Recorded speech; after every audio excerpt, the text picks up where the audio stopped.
ನಮಸ್ಕಾರ ರೀ. ನಾವು ಇವತ್ತು ಬಾಗಲಕೋಟೆ ಜಿಲ್ಲೆ ಹುಣಗುಂದಕ್ಕೆ ಬಂದೆವು.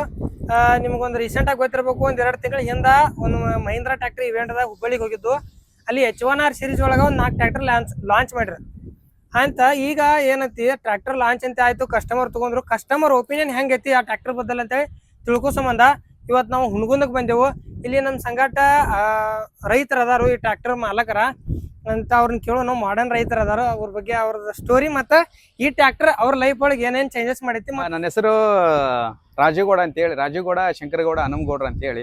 ನಾನು ಮೂಲತಃ ಬಾಗಲಕೋಟೆ ಜಿಲ್ಲೆ ಇಲ್ಕಲ್ ತಾಲೂಕಿನ ಒಂದು ಚಿಕ್ಕ ಗ್ರಾಮ, ಚಿಕ್ಕಾದಾಪುರ ಗ್ರಾಮ ಅಂತೇಳಿ ನಮ್ಮೂರ ಹೆಸರು. ಆ ಗ್ರಾಮದಿಂದ ನಾನು ಏನು ಮಾಡಿ ಈಗ ಟ್ರ್ಯಾಕ್ಟರ್ ತೊಗೊಂಡು ನಾನು ಆಲ್ಮೋಸ್ಟ್ ಅಲ್ಲಿ ಈಗ 1 ಮಂತ್ ಆಯ್ತು ರೀ. ಈಗ 1 ತಿಂಗಳಾಯ್ತು ತೊಗೊಂಡು. ಸೊ ಎದಕ್ಕೆ ಟ್ರ್ಯಾಕ್ಟರ್ ಬೇಕಂತಂದ್ರೆ, ಎಲ್ಲರಿಗೂ ಗೊತ್ತಿರೋ ಪ್ರಕಾರ ಈಗ ಒಂದು ಸಣ್ಣ ಪುಟ್ಟ ರೈತಿಂದ ಹಿಡ್ಕೊಂಡು ಈಗ ಒಂದು ದೊಡ್ಡ ರೈತರವರೆಗೂ ಕೂಡ ಈಗ ಆಲ್ಮೋಸ್ಟ್ ನಮ್ಮ ಜೀವನ all depends on only tractor ಅಂತ ಹೇಳಿಕ್ಕೆ ಇಷ್ಟಪಡ್ತೀನಿ. ಯಾಕಂತಂದ್ರೆ ಹಿಂದೆ ಈಗ ನಾನು ನೋಡಿದ ಪ್ರಕಾರ, ನನ್ನ ಒಂದು ರೈತಾಪಿ ಒಂದು ಕೆಲಸಕ್ಕೆ ಬಂದಿದ ಮೇಲೆ, ನಾನೀಗ ರೀಸೆಂಟಾಗಿ ಬಂದಿದ್ದು ಒಂದು 5-6 ವರ್ಷದಿಂದ ಬಂದಿದ್ದೆ ರೈತಾಪಿ ವರ್ಕಕ್ಕೆ. ಮೂಲತಃ ನಾನು engineer. So I was working in Bangalore earlier. ಅದನ್ನೆಲ್ಲ ಬಿಟ್ಬಿಟ್ಟು ನಮ್ಮದು ಕೆಲವೊಂದು ಹೊಲ ಇರೋದ್ರಿಂದ, ಒಂದು 30 ಎಕರೆ ಜಮೀನು ಇರೋದ್ರಿಂದ, ನಾನು ಯಾಕೆ ಅಗ್ರಿಕಲ್ಚರ್ ಮಾಡಬಾರ್ದು ಅಂತೇಳಿ ನಾನು ಈ ಫೀಲ್ಡಿಗೆ ಬಂದಿದ್ದು. ಸೊ ಈಗ ಅಗ್ರಿಕಲ್ಚರ್ ಮಾಡ್ಬೇಕಂತಂದ್ರೆ ಸರ್ವೇ ಸಾಮಾನ್ಯವಾಗಿ ಒಂದು ಟ್ರ್ಯಾಕ್ಟರ್ ಅಂತ ಇರಲೇಬೇಕು ಮಿನಿಮಮ್. ಯಾಕಂದ್ರೆ ಎಲ್ಲ ಎತ್ತುಗಳು ಎಲ್ಲ ಸಮಸ್ಯೆ. ಈಗ ಎತ್ತುಗಳನ್ನ ಮೇಂಟೈನ್ ಮಾಡೋಕ್ಕಾದ್ರೂ ನಾವು ಅದನ್ನ ಕಟ್ತಾ ಇಲ್ಲ. ಮೂಲತಃ ಎತ್ತುಗಳು ಕಟ್ತಾ ಇಲ್ಲ. ಯಾಕಂತಂದ್ರೆ ಜಮೀನೆಲ್ಲ ಹಾಳಾಗಿದೆ ಫಸ್ಟ್ ಆಫ್ ಆಲ್ ಹೇಳ್ಬೇಕಂದ್ರೆ. ಅದಕ್ಕಾಗಿ ನಾವು ಟ್ರ್ಯಾಕ್ಟರ್ ಒಂದು ಬೇಕೇ ಬೇಕು, ನಮ್ಮ ಮನೆಗೆ ಒಂದು ಟ್ರ್ಯಾಕ್ಟರ್ ಬೇಕೇ ಬೇಕು.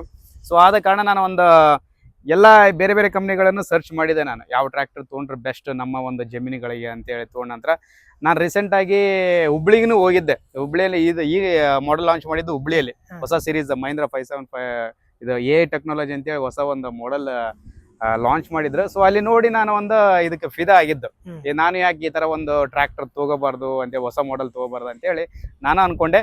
ಸೊ ಅದೇ ರೀತಿಯಾಗಿ ನಮ್ಮ ಬ್ರಾಂಚಸ್ ನೋಡಿದೆ, ಮಹೀಂದ್ರಾ ಟ್ರ್ಯಾಕ್ಟರ್ಸ್ ಬ್ರಾಂಚಸ್ ಎಲ್ಲೆಲ್ಲ ಅದಾವ ನಮ್ಮ ಒಂದು ಆಜುಬಾಜು ನಮ್ಮ ಡಿಸ್ಟಿಕಲ್ಲಿ ಅಂತೇಳಿ. ಹುಣಗುಂದಲ್ಲೇ ನಮ್ಮ ಒಬ್ರು ಆತ್ಮೀಯರಿದ್ರು, ನಾಗರಾಜ್ ಅಣ್ಣರ್ ಅಂತೇಳಿ. ಆ ನಾಗರಾಜ್ ಅಣ್ಣರ್ ಕೇಳಿ ನಾನು, ಅಣ್ಣ ಈ ಟ್ರ್ಯಾಕ್ಟರ್ ತೊಗೊಂಡ್ರೆ ಹೆಂಗಿರುತ್ತೆ ಅಂತ ಎಲ್ಲ ಅವ್ರ ಕಡೆಯಿಂದ ನಾನು ತಿಳ್ಕೊಂಡೆ. So is also explained very well about that tractor. ಹೊಸ ಟೆಕ್ನಾಲಜಿ ಬಗ್ಗೆ ಎಲ್ಲ ಅವರು ಒಂದು ಎಕ್ಸ್ಪ್ಲನೇಷನ್ ಕೊಟ್ಟರು ನನಗೆ. ಇದನ್ನೇ ತೋರಿಗೌಡ್ರ ಹೊಸ ಲಾಂಚ್ ಆಗೈತೆ ಅಂತೇಳಿ, ಹೊಸ ಸೀರೀಸಲ್ಲಿ ಬಂದಿದೆ ಅಂತ ಹೇಳಿದಕ್ಕೆ ನಾನು ಈ ಟ್ರ್ಯಾಕ್ಟರ್ನ ಪರ್ಚೇಸ್ ಮಾಡಿದೆ. ಸೊ ಈ ಟ್ರ್ಯಾಕ್ಟರ್ ಬಗ್ಗೆ ನನ್ನ ಈ ಒಂದು ತಿಂಗಳಲ್ಲಿ ಅನುಭವ ಹೇಳ್ಬೇಕಪ್ಪ ಅಂತಂದರೆ, ನಾನು ತೊಗೊಂಡಿದ್ದು 1 ಮಂತ್ ಅಂದರೆ ಮೇಯಲ್ಲಿ ನಾನು ತೊಗೊಂಡಿದ್ದು. ಈಗ ಸೆಕೆಂಡ್ ಮಂತ್ ರನ್ನಿಂಗ್ ಇದೆ. ಸೊ ಇದರಲ್ಲಿ ನಾನು ಆಲ್ಮೋಸ್ಟ್ ಅಲ್ಲಿ ಏನಪ್ಪ ಅಂತಂದರೆ, ತೊಗರಿ ಬಿತ್ತಿದ್ದೀನಿ, ಸೂರ್ಯಕಾಂತಿನೂ ಬಿತ್ತಿದ್ದೀನಿ, ಹೆಸರನ್ನು ಬಿತ್ತಿದ್ದೀನಿ. ಸೊ ಅರ್ಲಿಯರ್ ನಂದು ಬೇರೆ ಗಾಡಿಗೂ ಈ ಗಾಡಿಗೆ ಒಂದು ಹೋಲಿಕೆ ಮಾಡಿ ನೋಡಿದರೆ ಅಜಗಜಾಂತರ ಒಂದು ವ್ಯತ್ಯಾಸ ಅಂತ ಹೇಳಿಕ್ಕೆ ಇಷ್ಟಪಡ್ತೀನಿ. ಯಾಕಂತಂದರೆ ನನಗೊಂದು ತಲೆಯಲ್ಲಿತ್ತು, ಓಡಿಸಿದ್ರೆ ಟ್ರ್ಯಾಕ್ಟರ್ ಒಂದು ಕಾರ್ ಥರ ಇರ್ಬೇಕಪ್ಪ ಅಂತೇಳಿ. ಆ ಥರ ಫೀಲ್ ಆಗಬೇಕಂತ ನನಗೂ ಒಂದು ಮೈಂಡಲ್ಲಿತ್ತು. ಇದೇ ಥರ ಇರ್ಬೇಕು ನನಗೆ. ಒಂದು ನೋಡೋಕ್ಕೆ ಲುಕ್ ವೈಸ್ನೂ ಆಗಿರ್ಬೋದು, ಕಲರ್ ವೈಸ್ ಅಂತೂ it's very beautiful awesome colour ಅಂತ ಹೇಳಿಕ್ಕೆ ಇಷ್ಟ. ಹಳೆ ಮಹೀಂದ್ರಕ್ಕೂ ಈಗಿನ ಮಹೀಂದ್ರಕ್ಕೂ ಒಂದು ಡಿಸೈನ್ ನೋಡ್ಬೋದು ನೀವು. ಈಗ ನೋಡ್ರಿ, ಯಾವ ಥರ ಅಂತಂದರೆ ಒಂದು ಡಿಸೈನ್ ಲುಕ್ ವೈಸ್ನು ಇಂಪಾರ್ಟೆಂಟ್ ಆಗುತ್ತೆ. ನವೇಡೇಸ್ ಏನಂತಂದರೆ ಯಂಗ್ಸ್ಟರ್ಸ್ ಅಗ್ರಿಕಲ್ಚರಿಗೆ ಬರ್ತಾ ಇದ್ದಾರೆ, ರೈಟ್? ಯಂಗ್ಸ್ಟರ್ಸ್ ಏನಂದ್ರೆ ಹಳೆ ಮಾಡೆಲ್ ಎಲ್ಲ ಬಿಟ್ಬಿಟ್ರೆ ಈಗ ಹೊಸ ಮಾಡೆಲ್ ನನಗೆ ಈ ಥರ ಇರಬೇಕು, ಹೊಸ ಸ್ಟೆಪ್ಸು, ಆನಂತರ ಪವರ್ ಸ್ಟೇರಿಂಗ್ ಇರಬೇಕು, ಹೊಸ ಟೆಕ್ನಾಲಜೀಸ್ ಇರಬೇಕು ಅಂತ ಬಯಕೆ ಪಡ್ತು. ನಾನು ಅದೇ ಥರನೇ ಒಂದು ಮೈಂಡಲ್ಲಿ ಈ ಥರ ಇರೋದ್ರಿಂದ ಇದೊಂದು ಹೊಸ ಸೀರೀಸನ್ನು ತೊಗೊಂಡಿದ್ದೀನಿ. ಒಂದು ಒಳ್ಳೆ ಲುಕ್ ಇದೆ. ಬ್ರ್ಯಾಂಡ್ ಅಂತೂ ಮಹೀಂದ್ರಾ ಕಂಪ್ನಿದು ಒಳ್ಳೆ ಬ್ರ್ಯಾಂಡ್. ಒಂದು ರೈತರಿಗೆ ಅನುಕೂಲಕರವಾದ ಒಂದು ಒಳ್ಳೆ ಹೆಡ್ಲೈಟ್ ಕೊಟ್ಟಿದ್ದಾನೆ, ನೋಡ್ಬೋದು ನೀವು.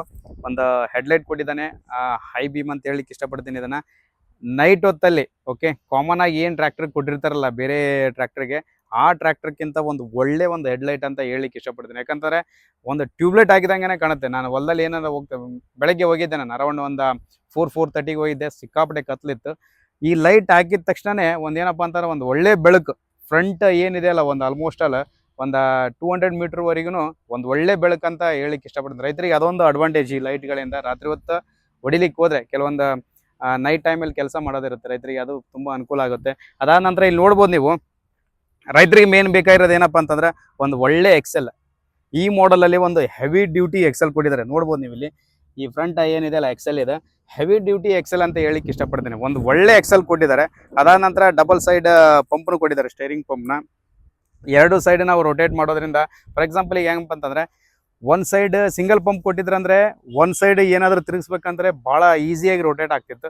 ನೆಕ್ಸ್ಟ್ ಇನ್ನೊಂದ್ಸಲ ತಿರುಗಿಸ್ಬೇಕಪ್ಪ ಅಂದ್ರೆ ಭಾಳ ಟೈಟ್ನೆಸ್ ಆಗಿ ಬರ್ತಿತ್ತು ಅದು. ಸೊ ಹಾಗಾಗಿ ಈ ಡಬಲ್ ಪಂಪ್ ಕೊಟ್ಟಿರೋದ್ರಿಂದ along with heavy duty axle ಜೊತೆಗೆ ಡಬಲ್ ಪಂಪ್ ಕೊಟ್ಟಿರೋದ್ರಿಂದ ಒಂದು ರೈತರಿಗೆ ಏನಂದರೆ ಆರಾಮಾಗಿ ಈಸಿಯಾಗಿ ರೊಟೇಷನ್ ಮಾಡ್ಬೋದು. ಎಡಕ್ಕೂ ರೊಟೇಷನ್ ಈಸಿ ಆಗುತ್ತೆ, ಬಲಗಡೆನೂ ತಿರುಗಿಸ್ಬೇಕಂತಂದ್ರೆ ಒಂದು ಒಳ್ಳೆ ರೊಟೇಷನ್ನು ಈಸಿ ಆಗುತ್ತೆ ಅಂತ ಹೇಳಿಕ್ಕೆ ಇಷ್ಟಪಡ್ತೀನಿ. ಅದಾದ ನಂತರ ಇದೊಂದು ನೋಡ್ಬೋದು ನಮ್ಮ ಸ್ಪೆಷಲಿ ಈ ಲುಕ್ ಏನಿದೆಯಲ್ಲ ಒಂದು ವಿನಾಯಕನ ನೋಡಿದಂಗೆ ಆಗುತ್ತೆ, ಗಣಪತಿ ನೋಡಿದಂಗೆ ಆಗುತ್ತೆ, ಆ ಥರ ಒಂದು ಲುಕ್ ಕೊಟ್ಟಿದ್ದಾನೆ. ಅದಾದ ನಂತರ ನೀವು ನೋಡ್ಬೋದು ಇಲ್ಲಿ ಗ್ರೌಂಡ್ ಲೆವೆಲ್. ಓಕೆ, ಹಳೆ ಮಾಡಲ್ಸ್ ಎಲ್ಲ ಏನಿತ್ತು ಅಂತಂದರೆ ಗ್ರೌಂಡ್ ಲೆವೆಲ್ ಭಾಳ ಕಮ್ಮಿ ಇತ್ತು. ರೈತರಿಗೆ ಏನಾದರೂ ಈಗ ನಮ್ಮ ಹೊಲಗಳಿಗೆ ಹೋಗ್ಬೇಕಂದ್ರೆ ಒಂದು ಒಡ್ಡು ಅಂತಿರುತ್ತೆ, ಏರು ದಿಮ್ಮೆ, ಈ ಥರ ಏರಿಸ್ಬೇಕಪ್ಪ ಅಂತಂದರೆ ಇದೆಲ್ಲ ಕೆಲವೊಂದು ಆ ಒಡ್ಡಿಗೆ ಟಚ್ ಆಗ್ತಿತ್ತು. ಅದು ಟಚ್ ಆಗಿ ನಮ್ಮ ರೈತರಿಗೆ ಕೆಲವೊಂದು ಇಶ್ಯೂಸ್ಗಳು ಬರ್ತಾ ಇತ್ತು. ಅದೊಂದು ಇದರಲ್ಲಿ ಚೆನ್ನಾಗಿ ಒಳ್ಳೆಯ ಒಂದು ಹೈಟ್ ಪೊಸಿಷನ್ ಕೂಡ ಚೆನ್ನಾಗಿ ಕೊಟ್ಟಿದ್ದಾನೆ ಅಂತ ಹೇಳಿಕ್ಕೆ ಇಷ್ಟಪಡ್ತೀನಿ, ನನ್ನ ಒಂದು ರೈತನ ಅನುಭವ ಹೇಳ್ಬೇಕಪ್ಪ ಅಂತಂದರೆ. ಅದೇ ರೀತಿಯಾಗಿ ಇನ್ನೊಂದು ನೋಡ್ರಿ, ಈ ಕ್ಲಚ್ ಏನಿದೆಯಲ್ಲ ಇದನ್ನು ಡಿಸೆಂಗೇಜ್ ಮಾಡಬೇಕಪ್ಪ ಅಂತಂದರೆ ಇಲ್ಲೊಂದು ಲಾಕ್ ಕೊಟ್ಟಿದ್ದಾರೆ, ತೋರಿಸ್ಬೋದು ನೀವು ಇಲ್ಲಿ. ಸ್ವಲ್ಪ ನೋಡ್ರಿ, ಹತ್ರಕ್ಕೆ ಬನ್ನಿ ನೋಡಿ. ಇದನ್ನು ಈ ಥರ ಮಾಡಿ ಲಾಕ್ ಮಾಡ್ಕೋಬೇಕು. ಇದನ್ನು ಈ ಥರ ಲಾಕ್ ಮಾಡ್ಕೊಂಡ್ರೆ ಇನ್ ಕೇಸ್ ಏನಾದರೂ ನಾವು ಟ್ರ್ಯಾಕ್ಟರ್ ಓಡಿಸದೆ ಹೋದ್ರೂ ಯಾವುದೇ ರೀತಿಯಾಗಿ ಜಾಮ್ನೆಸ್ ಬರಲ್ಲ. ಈಗ ಮಳೆಗಾಲದಲ್ಲಿ ನಿಂದ್ರಿಸಿದ್ರು ಸಹ ನೀವು ನೆಕ್ಸ್ಟ್ ನೀವು 1 ತಿಂಗಳು 2 ತಿಂಗಳು ಬಿಟ್ಟು ಯೂಸ್ ಮಾಡೋಕ್ಕೆ ಹೋದರೂ ಸಹ ಆ ಕ್ಲಚ್ ಯಾವ ಥರ ಇರುತ್ತಲ್ಲ ಒರಿಜಿನಲ್ ಪೊಸಿಷನ್ ಅದೇ ಥರನೇ ಇರುತ್ತೆ. ಅದಕ್ಕೊಂದು ಲಾಕ್ ಸಿಸ್ಟಮ್ ಅಂತ ಕೊಟ್ಟಿದ್ದಾರೆ. ಇದು ಡಿಸೆಂಗೇಜ್ ಮಾಡಲಿಕ್ಕೆ, ಕ್ಲಚ್ ಡಿಸೆಂಗೇಜ್ ಮಾಡಲಿಕ್ಕೆ ಒಂದು ಲಾಕ್ ಸಿಸ್ಟಮ್ ಅಂತ ಕೊಟ್ಟಿದ್ದಾನೆ. ಇದು ಒಂದು ಒಳ್ಳೆಯ ಫ್ಯೂಚರ್ ರೈತರಿಗೆ. ಅದಾದ ನಂತರ ಏನಪ್ಪ ಅಂತಂದರೆ ನೋಡ್ರಿ, ಸ್ಟೇರಿಂಗ್ ತೋರಿಸ್ಬೋದು ನೀವು ಇಲ್ಲಿ. ಒಂದು ಡಿಸ್ಪ್ಲೇ ಏನು ಕೊಟ್ಟಿದ್ದಾರಲ್ಲ, ಡಿಸ್ಪ್ಲೇ ಒಂದು ಅದ್ಭುತವಾಗಿಯೂ ಕೊಟ್ಟಿದ್ದಾರೆ ಡಿಸ್ಪ್ಲೇ. ಅದಾದ ನಂತರ ಪವರ್ ಸ್ಟೇರಿಂಗ್. ಓಕೆ, ಸ್ಟೇರಿಂಗ್ ಮಾತ್ರ ಇದರಲ್ಲಿ ನನಗೆ ಮೇನ್ ಫೀಲಿಂಗ್ ಆಗೋದೇನಪ್ಪ ಅಂತಂದ್ರೆ, ನಾನೇನು ಕಾರ್ ಓಡಿಸ್ತೀನಲ್ಲ ಅದೇ ರೀತಿ ನಾನು ಟ್ರ್ಯಾಕ್ಟ್ರಲ್ಲಿ ಕೂತಾಗ ಸಹ ನಾವು ಹೊಲ್ದಾಗ ಏನು ಕೆಲಸ ಮಾಡ್ಬೇಕಂದ್ರೆ ನಾನು ಫುಲ್ ಕಂಫರ್ಟ್ ಅಂದರೆ ಕಂಫರ್ಟ್, ಒಂದು ಈಸಿ ರೊಟೇಷನ್. ಸ್ಟೇರಿಂಗ್ ಸುಮ್ಮನೆ ಈ ಥರ ತಿರುಗಿಸ್ತಾ ಇದ್ದರೆ ಲೆಫ್ಟ್ ಆಗಲಿ ರೈಟ್ ಆಗಲಿ ಒಂದು 360 ಡಿಗ್ರಿ ಸೆಲ್ಸಲ್ಲಿ ಆರಾಮಾಗಿ ನಾನು ರೊಟೇಷನ್ ಮಾಡ್ಬೋದು. ಒಂದು ಒಳ್ಳೆ ಸ್ಟೇರಿಂಗ್ನು ಕೊಟ್ಟಿದ್ದಾರೆ, ಒಳ್ಳೆ ಫ್ಯೂಚರ್ ಇದು. ಅದಂತರ ಟ್ರಾನ್ಸ್ಮಿಷನ್ ಬಂದುಬಿಟ್ರೆ ಸೆಂಟ್ರ್ ಗೇರ್ ಸಿಸ್ಟಮ್ ಕೊಟ್ಟಿದ್ದಾರೆ ಇದರಲ್ಲಿ. ಇದು ಏನಂದರೆ ಇದೇನಿದೆ ಲಿವರ್ ಏನಿದೆ ಅಲ್ಲ, ಹಳೆ ಮಾಡಲಲ್ಲಿ ಸ್ವಲ್ಪ ಶಾರ್ಟ್ ಇತ್ತು. ಐ ಮೀನ್ ರೈತನಿಗೆ ಗಾಡಿ ಓಡಿಸುವಾಗ ಗೇರ್ಸ್ ಏನಾದರೂ ಚೇಂಜ್ ಮಾಡಬೇಕಪ್ಪ ಅಂತಂದರೆ ಸ್ವಲ್ಪ ಬಗ್ಬೇಕಾಗಿತ್ತು. ಈ ಸರಿ ಏನಿಲ್ಲ, ಸ್ಟ್ರೇಟಾಗೆ ಕೂತ್ಕೊಂಡು ಆರಾಮಾಗಿ ನೀವು ಈ ಲಿವರ್ನ ಗೇರ್ ಸಿಸ್ಟಮ್ನ ಚೇಂಜ್ ಮಾಡ್ಕೋಬೋದು. ಇದೊಂದು ಲಿವರ್ನ ಹೈಟ್ನೆಸ್ ಕೊಟ್ಟಿದ್ದಾರೆ, ಒಳ್ಳೆಯ ಸಿಸ್ಟಮ್ ಕೊಟ್ಟಿದ್ದಾರೆ. ಇದನ್ನು ಈಗ ನೋಡ್ಬೋದು ನೀವು. ಮೇನ್ ಒಂದು ಟ್ರ್ಯಾಕ್ಟರ್ ಓಡಿಸ್ಬೇಕಂತಂದರೆ ಸೀಟ್ನು ಒಂದು ಭಾಳ ಇಂಪಾರ್ಟೆಂಟ್ ಆಗುತ್ತೆ ಡ್ರೈವರಿಗೆ. ಎಕ್ಸಾಂಪಲ್ ನಾನೇ ಒಂದು ಡ್ರೈವರ್, ಈಗ ನಾನೇ ಗಾಡಿ ಓಡಿಸ್ತಾ ಇದ್ದೀನಿ ಅಂತಂದರೆ ಒಂದು ಕಾರಲ್ಲಿ ಕೂತೋ ಥರ ನಮಗೊಂದು ಫೀಲಿಂಗ್ ಆಗಿರ್ಬೇಕು. ಈ ಸೀಟ್ನು ಒಂದು ಒಳ್ಳೆ ರೀತಿಯಿಂದ ಕೊಟ್ಟಿದ್ದಾನೆ ಅಂತ ಹೇಳಿಕ್ಕೆ ಇಷ್ಟಪಡ್ತೀನಿ ಹೊಸ ಮಾಡೆಲಲ್ಲಿ. ಈಗ ಫಾರ್ ಎಕ್ಸಾಂಪಲ್ ಕೆಲವೊಬ್ಬರು ಹೈಟ್ ಕಡಿಮೆ ಇರ್ತಾರೆ, ಅವಾಗ ನಾವು ಸೀಟ್ನ ಮುಂದ್ಗಡೆ ಇದು ಮಾಡ್ಕೋಬೋದು. ಕೆಲವೊಬ್ರು ಹೈಟ್ ಜಾಸ್ತಿ ಇರ್ತಾರೆ, ಕಾಲುಗಳು ಲೆಂತ್ ಇರುತ್ತೆ, ಅವಾಗ ಹಿಂದ್ಗಡೆನೂ ಸರ್ಸ್ಕೋಬೋದು. ಹೈಟ್ನು ಅದೇ ಥರನೇ ಇನ್ಕ್ರೀಸ್ನು ಮಾಡ್ಕೋಬೋದು, ಡಿಕ್ರೀಸ್ನು ಮಾಡ್ಕೋಬೋದು. ಹೈಟಲ್ಲಿ ಕೂಡ ಒಂದು ಒಳ್ಳೆ ಕುಷನ್ನು ಕೊಟ್ಟಿದ್ದಾನೆ ಕೂಡಲಿಕ್ಕೆ, ರೈತರಿಗೆ ಅನುಕೂಲ ಆಗಲಿ ಅಂತೇಳಿ ಇದೊಂದು ಒಳ್ಳೆ ಫೀಚರ್ ಅಂತ ಹೇಳಿಕ್ಕೆ ಇಷ್ಟಪಡ್ತೀನಿ ಈ ಮಾಡೆಲಲ್ಲಿ. ಕೂತ್ಕೊಂಡ್ರೂ ಸಹ ಮಿನಿಮಮ್ ಏನಾದರೂ ರೈತರು ನಾವು ಒಂದು ಮಿನಿಮಮ್ ಒಂದು 7-8 ತಾಸು ಕೆಲಸ ಮಾಡಿದರೂ ಸಹ ಹೊಲದಲ್ಲಿ ಯಾವುದೇ ಒಂದು ಬ್ಯಾಕ್ ಪೇನ್ ಬರಲ್ಲ.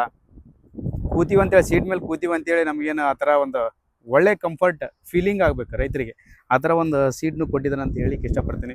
ಅದೇ ರೀತಿಯಾಗಿ ಮತ್ತು